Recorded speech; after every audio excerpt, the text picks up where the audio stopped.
ကဲဗရာတော့လုံးဝ29ရက်နေ့3လပိုင်း29ရက်နေ့ကျရင်နာရိုတို Phase 2လာမယ်ဗျာအခုကျွန်တော်နဲ့အတူတူမီနာတိုရဲ့အခုရှင်စကေးအဖတ်ဘာညာတွားကြည့်မယ်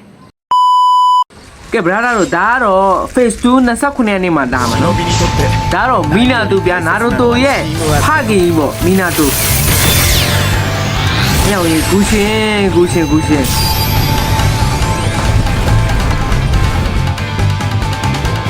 ဖယောင်းကြီးစောက်ရမ်းမိုက်တာနော်နော် animation ကိုshow oh la la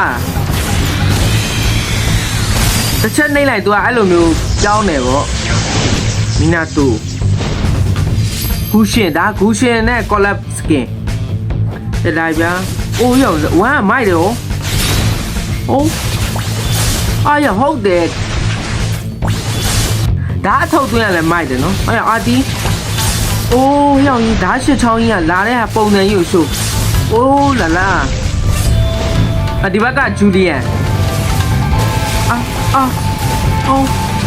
ဟောရောင်ကြီးဟုတ်တယ်ဟာကြောင်ကြီးတားဖာနေ子供を信じてるのがရူだからねတာဘာနားလဲလားရူတဲ့